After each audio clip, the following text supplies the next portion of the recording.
So I've got one more problem.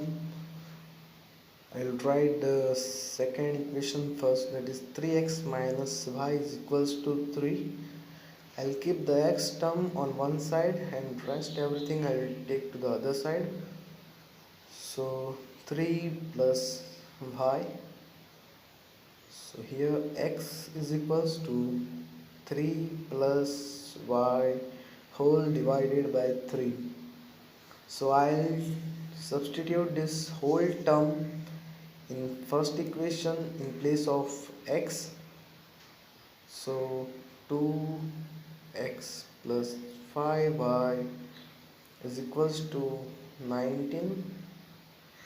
So in place of x I'll substitute the whole term to bracket 3 plus y divided by 3, close the bracket, plus 5y is equals to 19.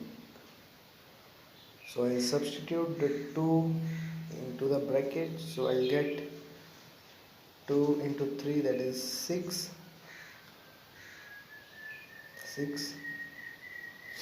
plus 2y divided by 3 plus 5y is equals to 19. So I'll split these two terms. 6 divided by 3 plus 2y divided by 3 plus 5y is equals to 19. As I have common denominator, that is 3, so I'll get 2 by cancellation. 2y divided by 3 plus 5y is equals to 19 minus 2. So next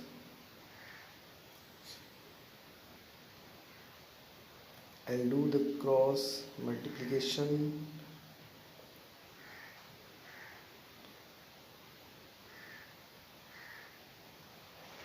Now I get 17, 19 minus 2, that is 17. Now 2y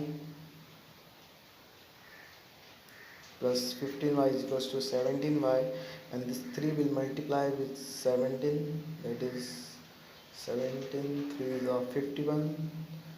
Now to get the answer of y is equals to 51 divided by 17. So after cancellation I will get again 3